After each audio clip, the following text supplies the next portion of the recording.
Good morning, and we're in chapter 23. Josiah does to get rid of all this pagan worship. And the king sent and gathered unto him all the elders of Judah and Jerusalem and of Jerusalem. The king went up to the house of the Lord, and all the men of Judah and all the inhabitants of Israel with him, and the priests and the prophets and all the people, both small and great. And he did read in their ears all the words of the book of the covenant which was found in the house of the Lord. And the king stood by a pillar and made a covenant before the Lord to walk after the Lord and to keep his commandments and his testimonies and his statutes and perform all with all their heart and their soul. I love that, with all their heart and their soul, to perform the words of this covenant that were written in this book. And the people stood to the covenant. And there's this remark there. What does it mean the people stood to the covenant? After reading the words of the book of the law, Josiah and his people made a covenant to live according to the words of the book with all their heart. The people then stood to the covenant, meaning they pledged to keep the covenant with the Lord. This was likely part of a formal covenant renewal ceremony, like the one Moses and the children of Israel performed before entering the promised land. I like to think of it also in our time that it is like making the covenants that we make either in the house of the Lord or at the sacrament table, and we perform those ordinances, we partake of the sacrament. That sort of stood to the covenant, but also how we act and react. That after that, do we stand to the covenant? Do we stand to the covenant that we made when we perform those ordinances? And that's what I often think of as stood to. And the king commanded Hilkiah the high priest and the priests of the second order and the keepers of the door to bring forth out of the temple of the Lord all the vessels that were made for Baal and for the grove and for all the hosts of heaven. And he burned them without Israel in the fields of Kidron and carried the ashes unto Bethel. Kidron Valley is between Jerusalem and the Mount of Olives. I just put a note there to remind us what this means. The thought of Christ in this. He's taken things out of the temple that are unholy and burning them, getting rid of them in the fields of Kidron, or the same place where the atonement was. Can we take the things that are unholy in us and burn them, get rid of them through the atonement of Christ?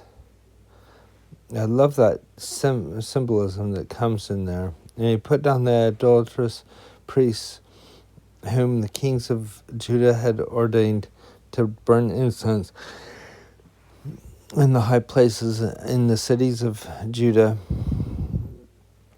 and the places round about Jerusalem. Them also that burned incense unto Baal, to the sun, to the moon, to the planets, and all the hosts of heaven. We still have people who have that sort of worship of the sun and the moon and the planets, astrology and things like that, where they think that those are so important,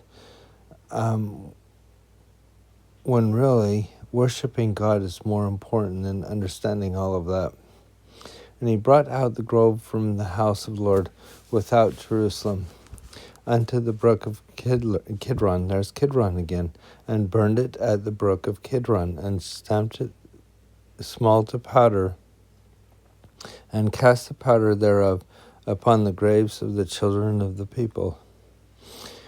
And he brake down the houses of the Sodomites that were by the house of the Lord, where the women wove hangings for the grove. See, there's whole industries he's destroying here, which were built up to get gain, ruined people's lives, and he's getting rid of them. And he brought all the priests out of the cities of Judah and defiled the high places where the priests had burned incense.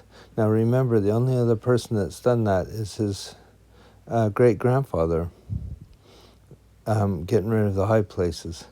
And from Jeba to Beersheba, break down the high places of the gates that were in the entering of the gate of Joshua, the governor of the city, which were on a man's left hand at the gate of the city. Nevertheless, the priests of the high places came not up to the altar of the Lord in Jerusalem, but they did eat of the unleavened bread among the brethren. And he defiled Topeth, which is in the valley of the children of Hinnom, that no man might make his son or his daughter pass through the fire of Molech. So he's getting rid of the child sacrifice, which is horrific to think about. And he took away the horses that the kings of Judah had given to the sun at the entering of the house of the Lord by the chamber of Nathan Melech, the chamberlain, which was in the suburbs, and burned the chariots of the sun with fire. So there's the sun worship, and one of those is the horses. The horses that would drag the sun across the sky, at least in ancient times, I believe that. And the altars that were on top of the upper chamber of Ahaz, which the kings of Judah had made, and the altars which Manasseh had made in the courts of the house of the Lord, did the king beat down and break them down from thence, and cast the dust of them into the brook of Kidron. Again, Kidron comes up, and think about the atonement, how this works out, cleaning out those things that we shouldn't have, that we follow. And the high places were before Jerusalem, which were on the right hand of the mount of corruption, which Solomon, the king of Israel, had builded for Aspereth, the abomination of the Zidonians, and Shemesh, the abomination of the Moabites, and Milcom, the abomination of the children of Adam, did the king defile. He just, said, enough of this. And he brake into pieces the images, and cut down the groves, and filled their places with the bones of men. And why did he do that? Because then the corruption is complete. The defilement is complete. Nobody's going to touch the bones of man. Moreover, the altar was at Bethel, and the high place which Jeroboam the son of Nebat, who made Israel to sin, had made both that altar and the high place. He brake down and burned the high place, and stamped it small into powder, and burned the grove. And Josiah turned himself. He spied. Now this is really cool to read this. The sepulchres that were in the mount, and sent and took the bones out of the sepulchres, and burned them upon the altars, and polluted it, according to the word of the Lord, which the man of God proclaimed. These words. And he said, "What title is that I see?" And the man of the city told him, "It is the sepulchre of the man of God, which came from Judah, and proclaimed these things that thou hast done against the altar of Bethel." And he said, "Let him alone, let no man move his bones."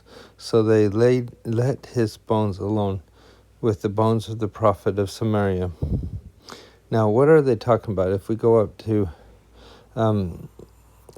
17, we'll get it further down as well, but I'm going to look at the footnote up there. And if we look here and go to Kings really quick, we see, and behold, there came a man of God out of Judah by the word of the Lord unto Bethel, and Jeroboam stood by the altar to burn incense, and he cried against the altar in the word of the Lord, and said, O altar, altar, thus saith the Lord, behold, a child shall be born unto this house of David, Josiah by name, and upon thee shall he offer the priests of the high places, and burn incense upon thee, and a man's bones shall be burnt upon thee. So he's talking about these altars that Jeroboam built. I don't know how long, 200 years earlier or something. And then he mentions his name, Josiah, and that he would burn those things. And so when they came and they saw the bones there, it said, this is the man that prophesied this. They recognized the prophecy.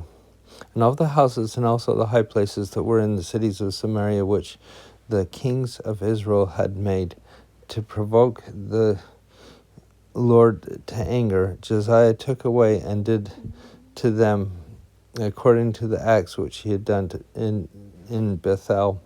And he slew the priests of the high places that were upon the altars, and burned men's bones upon them, and returned to Jerusalem. And again, that goes back to those scriptures. So this was prophesied way before, and it comes true here, where he burns the bones of those men. Why does he burn them on these altars? Well, then it's polluted, and they won't ever be able to sacrifice according to the same sacrifice that they used to do to these other gods. And the king commanded all the people, saying, keep the Passover unto the Lord, as it is written in the book of this covenant. Surely there was not laid such a Passover from the days of the judges that judged Israel, nor in the days of the kings of Israel, nor in the kings of Judah. But in the 18th year of the King Josiah,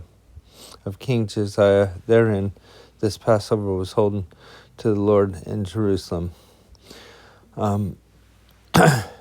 So you can imagine, if they haven't done it for a while, how big this would be. Moreover, the workers with familiar spirits and the wizards and the images and the idols and the abominations that were spied in the land of Judah and Jerusalem did Josiah put away, that he might perform the words of the law which were written in the book of Hilkiah in the house of the Lord, the priests found in the house of the Lord. So they did everything that was according to that law.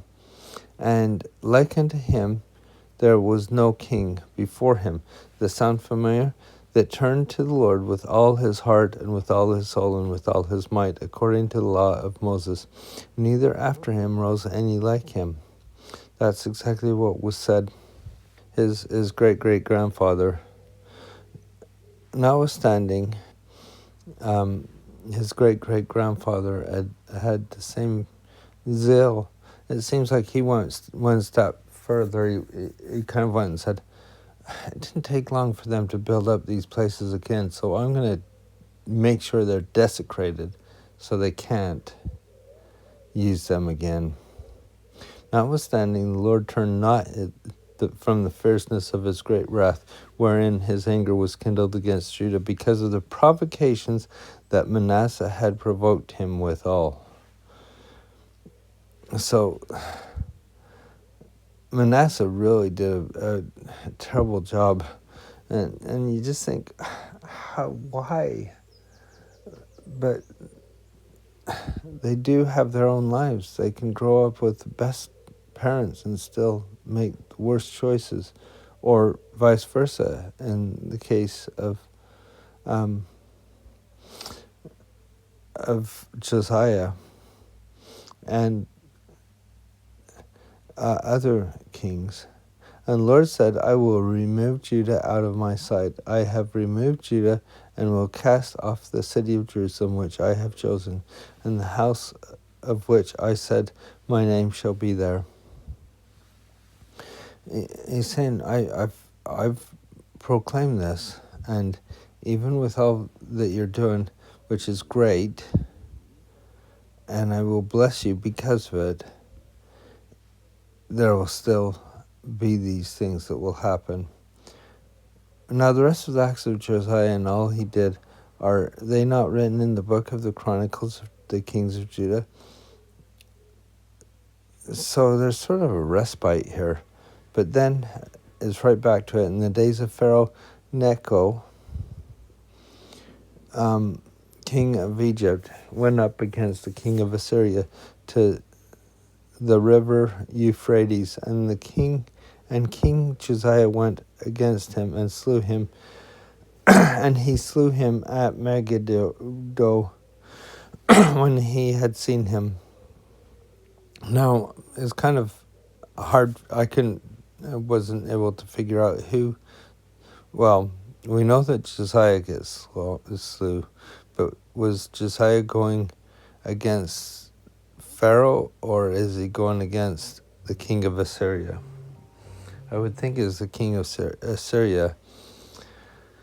And his servants carried him in a chariot dead from Megiddo, and brought him to Jerusalem, and buried him in his own sepulchre. And the people of the land took Jehoahaz, the son of Josiah, and anointed him, and made him king over in his father's stead. And Jehoahaz was 23 years old, and he began to reign, and reigned 3 months, only 3 months.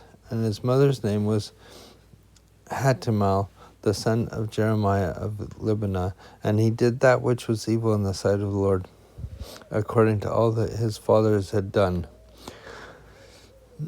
And Pharaoh Necho put him in bands at Riblah in the land of Hamath, that he might not reign in Jerusalem, and put the land to a tribute of 100 talents of silver and a talent of gold. And Pharaoh Necho made Eliakim, the son of Josiah, king in the room of Josiah his father. Eliakim means God will raise up, I believe, and turned his name to Jehoiakim, which means, I'll just look at that again. God will raise up. That's God will raise up. And the other one is God will establish. Well, it seems different, and not too different. But the difference is, he was named by Pharaoh Necho, and it establishes his dominance over the people, and took Jehoahaz away, and he came to Egypt and died there. Jehoahaz did. And Jehoiakim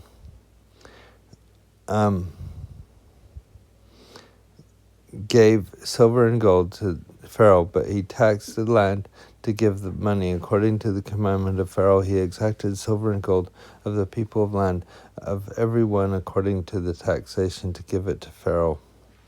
And Jehoiakim was 25 years old when he began to reign, and he reigned 11 years in Jerusalem. And his mother's name was Zebedah, the daughter of Peduah and of Ramah.